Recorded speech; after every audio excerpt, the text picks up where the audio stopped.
আবারও স্বাগত ইয়ত ক্লাবে। তরুণেরা স্বপ্নবাজ, স্বপ্ন বুননে সে নিবিষ্ট তাঁতি। চলো জেনে নেওয়া যাক অদম্য এক তরুণের স্বপ্নগাথা।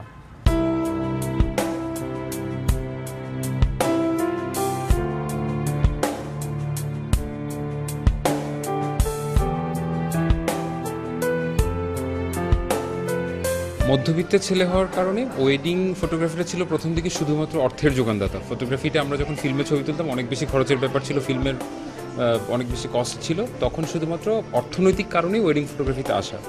ধীরে ধীরে কাজটা ভালো লাগছিল এবং মজা পাচ্ছিলাম, সেটা একটা বিষয়। আরেকটা বিষয় হচ্ছে যে টুকিটাকি করে প্রথম দিকে পত্রিকার সাথে কাজ করা শুরু করলাম, যেখানে গিয়ে আমি আমার পরিচয়টা দিয়েছি যে আমি একজন ফটো জার্নালিস্ট বা আমি পত্রিকায় কন্ট্রিবিউটিং করি। সবাই খুব সম্মানজনকভাবে ব্যাপারটা দেখতো, কিন্তু যখনই বলেছি যে আমি ওয়েডিং ফটোগ্রাফি করি, ব্যাপারটা অনেক বেশি ডিসরেসপেক্টের সাথে দেখা হতো। ব্যাপারটা স্ট্রাইক করলো যে কেন এটা একটা সম্মানজনক পেশা হতে পারে না। ওই জায়গা থেকে জিনিসটা নিয়ে ভাবা এবং ওই পরিকল্পনা বীজটা ওখান থেকেই আসা যে আমি ওয়েডিং ফটোগ্রাফিটা করব। একসময় ইনশাল্লাহ ওয়েডিং ফটোগ্রাফি হিসেবে পরিচয়টা হবে। যেই পরিচয়ের কারণে মানুষ ডিসরেসপেক্ট করতো, সেই পরিচয়ের কারণেই হয়তোবা মানুষ রেসপেক্ট করতে পারে কিনা সেই জায়গাটায় আসা।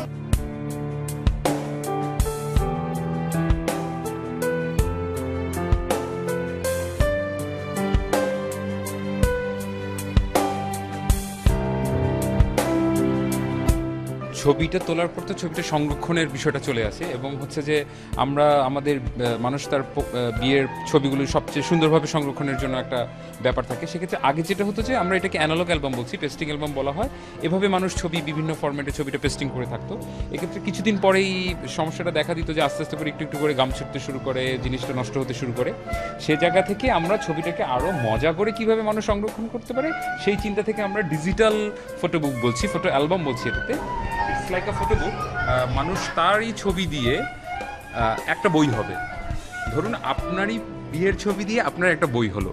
ব্যাপারটা সংরক্ষণের জন্য তো বেশ মজার, দেখার জন্য বেশ মজার। মানুষ ব্যাপারটা বেশ ভালোভাবে গ্রহণ করেছে এবং আমরা এখন থেকে এইভাবে ফটো অ্যালবাম করে থাকছি এবং এটাকে আমরা স্টোরি বুকও বলছি, কারণ আমরা এই অ্যালবামটার মাধ্যমে একটা স্টোরি দেখাচ্ছি।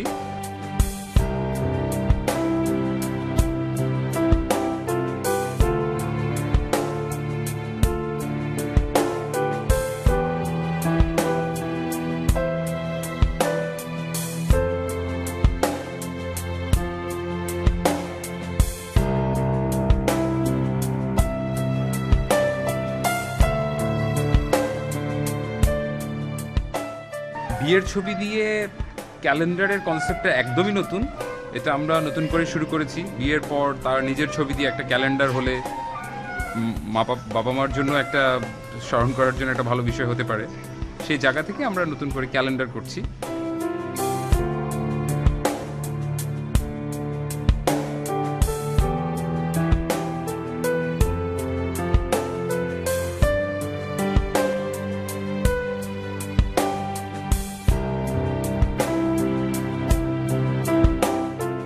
আমরা ওয়েডিং ফটোগ্রাফিটা তো অনেক দিন ধরে করছি, সেটার একটা মানসম্মত জায়গায় আসার পর এখন থেকে আমরা যেটা করছি যে আমরা ইভেন্ট প্ল্যানিংয়ের দিকে মনোযোগী দিচ্ছি। কারণ আমার যেটা মনে হয় যে একটা জিনিসের সাথে একটা জিনিসের রিলেশনটা অনেক ইম্পর্টেন্ট এবং ব্যাকগ্রাউন্ডটা কী হবে, স্টেজটা কীভাবে হলে ছবির জন্য সেটা ভালো হয়, কীভাবে সেটা মানসম্মত হবে। ওই জায়গা থেকে এসে ও হচ্ছে পলা, she is our creative head এবং ডেকোরটা ওর দেখছে এবং আমরা একসাথে সংসারও করছি এবং একসাথে এখন প্ল্যানিং করছি। বিষয়টা এরকম। আমাদের বেসিক্যালি আমরা ফ্লোরাল ডেকোরেশন এবং থিমেটিক ডেকোরেশন অল ওভার সব কিছু নিয়েই কাজ করছি।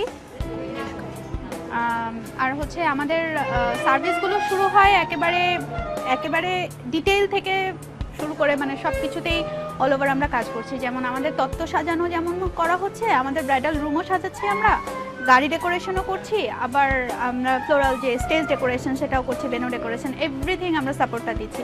আর ইভেন্ট ম্যানেজমেন্ট পার্টের মধ্যে আমরা সাউন্ড, মিউজিক, লাইটস এভরিথিং নিয়ে কাজ করছি।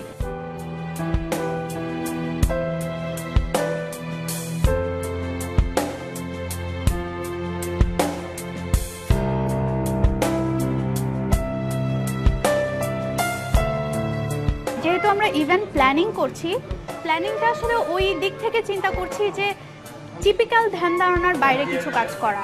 লাইক আমরা নর্মালি প্রোগ্রামগুলোতে কি দেখি যে আমাদের গেস্টরা আসছে, ঢুকছে, কিছুক্ষণ ওয়েট করছে, তারপরে স্টেজে উঠে হয়তো একটা গ্রুপ ছবি তুললো, তারপর খেয়ে দিয়ে চলে গেল। আমরা এই জিনিসগুলোর বাইরে যে গেস্টদের ইনভলভমেন্টটা বাড়ানো, সেটা কিভাবে সম্ভব সেই প্ল্যানিংগুলো আমরা করে দিই।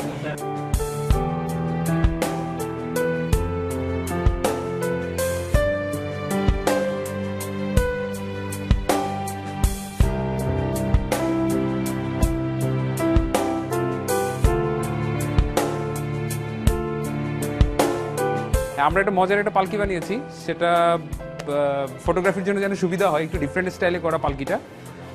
সাধারণত আমাদের দেশে যে পালকিগুলি পাওয়া যায় সেটাতে দেখা যায় যে চারপাশ থেকে বদ্ধ থাকে, একটা পাশে শুধু খোলা থাকে।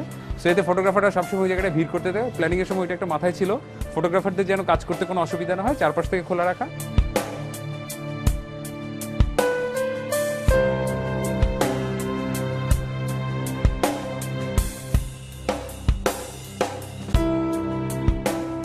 প্রথম দিক থেকে আমার কাছে যে ব্যাপারটা ছিল যে আমরা ব্যাপারটা প্রফেশনালি করছি, কমার্শিয়ালি করছি না। একটা মানুষ তার জীবনের সবচেয়ে গুরুত্বপূর্ণ দিনটাতে আমাদের উপর আস্থা রাখছে, আমরা সেই আস্থার প্রতিদানটা দেওয়ার চেষ্টা করি এবং চেষ্টা করি যে এই ছবিগুলো দেখে যেন সারা জীবন সে ওই আনন্দটা পায়। টিপিক্যাল ওই ফরম্যাটের একটু তাকান টাইপের ছবি থেকে বের হয়ে আমরা একটু ফানি টাইপের, একটু মজার টাইপের কিছু মোমেন্ট। একটা বিয়ের প্রোগ্রামে একজন বাবা হাসতেই পারে, কেন বাবার ছবি সবসময় অনেক বেশি গম্ভীর হতে হবে? এইটা একজন বাবার ছবি।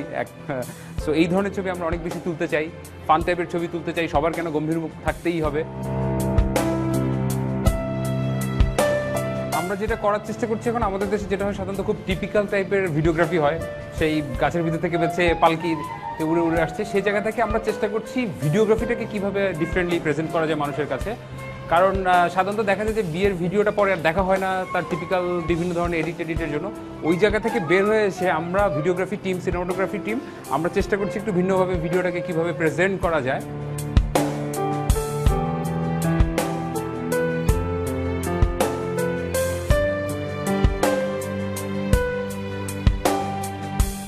অনেক ক্লায়েন্ট এসে আমাদেরকে বলে যে ভাই আমি তো দেখতে সুন্দর না, আপনি নাদিয়া শিমুলের বিয়ের ছবি তুলছেন, বাপ্পা চাঁদের ছবি তুলছেন, ওরা তো দেখতে সুন্দর, ওদের হয়তো ছবি ভালো হবেই, সুন্দর মানুষের ছবি তুললে ভালো হবে। কিন্তু আমি যেটা বলতে চাই আসলে প্রতিটা মানুষই প্রতিটা মানুষের মতো করে সুন্দর। একজন ফটোগ্রাফার বা ভিডিওগ্রাফার যেটা করা উচিত, তার সেই সৌন্দর্যটাকে বের করে নিয়ে আসা উচিত।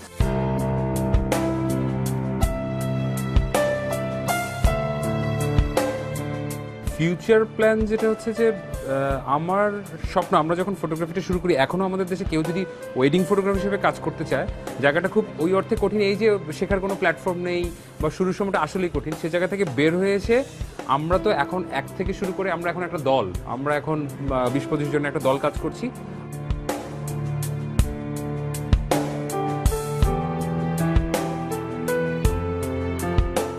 সব মিলিয়ে এই মুহূর্তে আমরা ভালো আছি এবং কঠিন একটা সময় পার করেছি, আরও কঠিন সময় পার করতে হবে। আমাদের চেষ্টাটা যেটা থাকছে যে আরও কীভাবে জিনিসটা ডে বাই ডে ইমপ্রুভ করা যায়, কারণ আমরা এখনও বিশ্বাস করি যে আমরা এখনও নবিশ, এখনও শিখছি।